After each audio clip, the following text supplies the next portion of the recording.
আসসালামু আলাইকুম রহমতুল্লাহ। আমি মোহাম্মদ সুমন, 343 দিন যাবৎ নিখোঁজ থাকা বেলাল হোসেনের বড় ভাই। আমার ভাইয়ের সন্ধানের দাবিতে আজকের এই সংবাদ সম্মেলনের আয়োজন করছি। আমার সঙ্গে উপস্থিত আছেন আমার বাবা মোহাম্মদ আমির হোসেন, মা ফাতেমা বেগম এবং আমার ছোট ভাই ইসমাইল হোসেন। আমার গ্রামের বাড়ি বরগুনা জেলার পাবনা উপজেলার ডোবতলা ইউনিয়নের উত্তর গুদিঘাটা। প্রায় 1 বছর ধরে নিখোঁজ থাকা আমার ছোট ভাই বেলাল হোসেন আল জামিয়াত আলিয়া দারুল উলুম মইনুল ইসলাম হাটাজারি চট্টগ্রাম মাদ্রাসার 2018-19 সেশনের মোতাফারাক্কা শ্রেণীর একজন ছাত্র। গত 15 জুলাই 2024 থেকে আমরা তাকে খুঁজে পাচ্ছি না। বহু চেষ্টা করার প্রায় 1.5 মাস পর 26 আগস্ট অজ্ঞাত একটি নাম্বার থেকে আমার মোবাইলে মেসেজ আসে। সেখানে বেল্লাল লিখেন, ওনার পরিচয় দেয় এবং বলেন, আমি বেল্লাল, আমার শারীরিক খুব অবস্থা অত্যন্ত শোচনীয়, আমাকে খুব দ্রুত উদ্ধার করো, নয়তো আমাকে মেরে ফেলা হবে। তখন আমরা নিশ্চিত হই যে আমার ভাই অপহরণ হয়েছে। এরপর 28 আগস্ট তারিখ আবার একই নাম্বার থেকে আমাদের কাছে আবার মেসেজ আসে। এরপর বেলালের শিক্ষক ও সহপাঠীদের সঙ্গে বারংবার যোগাযোগ করি, কিন্তু কোনো সদুত্তর আমরা পাইনি। মাদ্রাসা কর্তৃপক্ষ তাদের একজন আবাসিক শিক্ষার্থী নিখোঁজ হওয়া সত্ত্বেও কোনো উদ্যোগ গ্রহণ করেননি, অথচ এই দায়ভার ও দায়িত্ব পুরোপুরি মাদ্রাসা কর্তৃপক্ষের হওয়ার কথা ছিল। উপায়ন্তর না দেখে আমি হাটাজারি মডেল থানায় 29 আগস্ট তারিখ 3 জনের বিরুদ্ধে একটি অভিযোগ দায়ের করি। অভিযুক্তকারী হলো রেজাউল ইসলাম সিফাত, যিনি আমার ছোট ভাইয়ের ক্লাস রুমমেট। দ্বিতীয় জন হলো তরিকুল ইসলাম, অত্র মাদ্রাসার শিক্ষক। তৃতীয় জন হলো কারি কাসেম, তিনিও অত্র মাদ্রাসার শিক্ষক। থানায় পুলিশ বারবার আমাদের মাদ্রাসায় পাঠান। আমরা থানায় গেলে বারবার আমাদেরকে থানা থেকে পাঠানো হয়। এটি ছাত্র শিক্ষকদের অভ্যন্তরীণ বিষয়, থানা থেকে আমাদেরকে বলা হয়। আমাদের পক্ষে থেকে বারবার থানায় যোগাযোগ করলে এক পর্যায়ে ওই নাম্বার, আমাদের প্রদত্ত যে নাম্বার থেকে মেসেজ দিচ্ছে, ওই নাম্বার লোকেশন ট্র্যাকিং করে হাটাজারি মডেল থানা আমাদেরকে টেকনাফ থানায় হস্তান্তর করে, কোনো রিপোজিশন এবং কোনো আয়ু ছাড়া। আমরা 29 আগস্ট 2024 তারিখ আমরা হাটাজারি থেকে টেকনাফ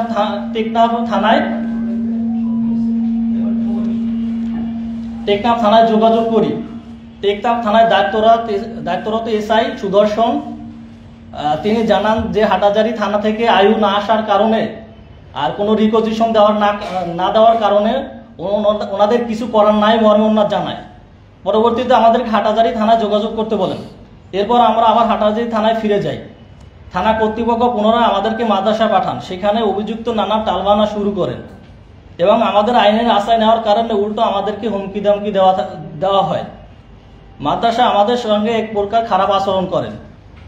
সেপ্টেম্বরের 1 তারিখ ওই নাম্বার থেকে, অজ্ঞাত নাম্বার থেকে আমার ভাই সর্বশেষ ফোন দিয়ে আমাকে বলেন যে থানায় আমরা অভিযোগ করার কারণে এবং হুজুরদেরকে চাপ সৃষ্টি করার কারণে ওকে অনেক অত্যাচার করা হচ্ছে, ওর দাবি ছেড়ে দিয়ে ওকে মেরে ফেলা হবে। এরপর থেকে আমার ভাইয়ের সাথে আমি আর যোগাযোগ করতে পারিনি।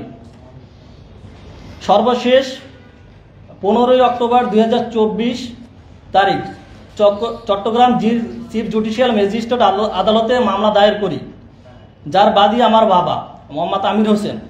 মামলা নাম্বার শেয়ার মামলা 1131/24 হাটাজারি। আদালত র্যাব 7-কে 30 দিনের নির্দেশ দেন ভিকটিমের অবস্থা শনাক্ত ও উদ্ধার করার জন্য। র্যাব 7-এর সাথে যোগাযোগ করলে তারা জানান অভিযানের জন্য স্বরাষ্ট্র মন্ত্রণালয়ের অনুমতি প্রয়োজন। আমরা সেই অনুমতি পত্র সংগ্রহ করি। 28 নভেম্বর 2024 তারিখ স্বরাষ্ট্র মন্ত্রণালয় জননিরাপত্তা বিভাগ আইন শাখা 2 থেকে 5টি মামলার তদন্ত অনুমোদন দেওয়া হয় র্যাবের উপর, যার 5ম নাম্বার আমাদের মামলার দায়িত্ব ছিল। প্রথম দিকে র্যাব কিছু আশ্বস্ত করলেও পরে তারা অপারগতা প্রকাশ করেন। মাদ্রাসা কর্তৃপক্ষ, থানা, র্যাব সবার সাথে যোগাযোগ করেও কোনো ফলাফল না পেয়ে আজ সংবাদ সম্মেলন করতে বাধ্য হয়েছি। আমরা চেয়েছিলাম আমাদের একটি সন্তান অনেক অনেক কষ্ট করে আমার ভাইকে হাটাজারি মাদ্রাসা উচ্চশিক্ষার জন্য আমি ভর্তি করাইছি, যাতে আমরা মৃত্যুবরণ করলে আমার ভাই আমাদের জানাজা পড়াতে পারে, আমাদের জন্য দোয়া করতে পারে। এই স্বপ্ন নিয়ে আমি আমার ভাইকে উচ্চশিক্ষার জন্য ভালো একটা প্রতিষ্ঠানে দারুল উলুম মনিরুল ইসলাম মাদ্রাসায় ভর্তি করাইছিলাম। আমি অনেক স্বপ্ন নিয়ে ভর্তি করেছিলাম যাতে সে সুনাম অর্জন করতে পারে, আমাদের জন্য দোয়া করতে পারে আখিরাতের জন্য। কিন্তু ওখান থেকে আমার ভাই আছে 1 বছর ধরে নিখোঁজ, অথচ আমি থানা থেকে মাদ্রাসা থেকে কোথাও এখন পর্যন্ত আমার ভাইকে উদ্ধারের কোনো সমাধান আমি পাইনি।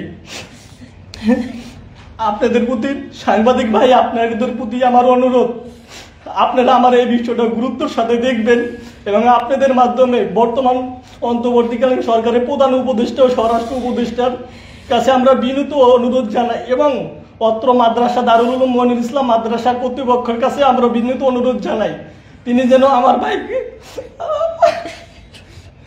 আমাদের কাছে যেন ফিরিয়ে দেন। আমরা খুব মানসিকভাবে আর্থিকভাবে বিপদগ্রস্ত। আমাদের গ্রামের বাসা বরগুনাতে, সেখান থেকে আমাদের আসতে চট্টগ্রামে যেতে আমাদের অনেক কষ্ট হয়। আমি ছাড়া আমার পরিবারকে দেখার দায়িত্ব আর কারো নাই। আপনারা দেখতে পাচ্ছেন যে আমার বাবা মুরব্বী মানুষ, আমার মা অনেক অসুস্থ থাকে, পাশে আমার ছোট ভাই আছেন, ওরও পড়াশোনা নষ্ট হচ্ছে, আমার পড়াশোনা নষ্ট হচ্ছে। আমরা আসলে কোনো উপায় পাচ্ছি না, উপায় না পেয়ে সর্বশেষ আপনাদের সহযোগিতা কামনা করছি।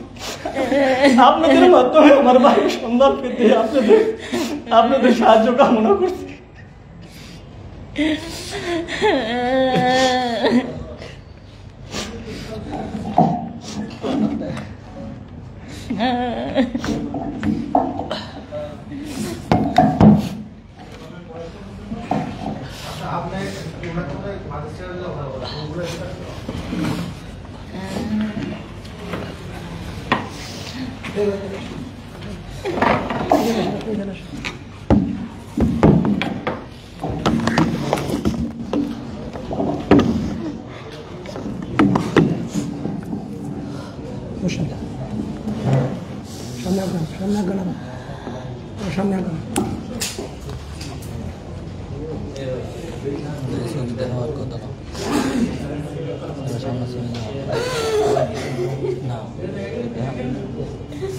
বাবারা, আপনারা সবাই আমার মায়ের সন্তান, আপনাদের কাছে আমার একটাই অনুরোধ, আমার এই পুতের জন্য আমি হাটাজারি মাদ্রাসায় যাইয়া আমি তরিক সাহেবের পাও ধরছি যে বাবা আমার ছেলে কোথায়।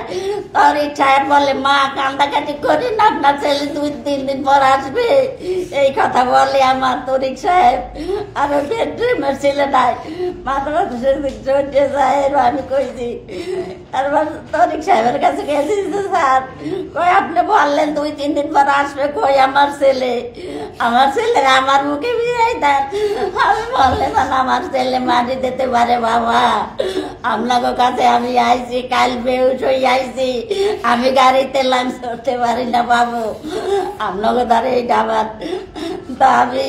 আমার ছেলেটারে একটু আপনারা উদ্ধার করে দেন, স্বরাষ্ট্র উপদেষ্টা।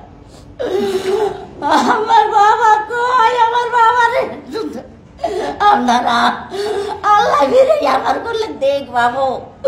ও বাবা আমি কেমনে থাকবো ঘরে, ও বাবা মরে একটু মোর বুদ্ধির একটু বেরিয়ে যাবে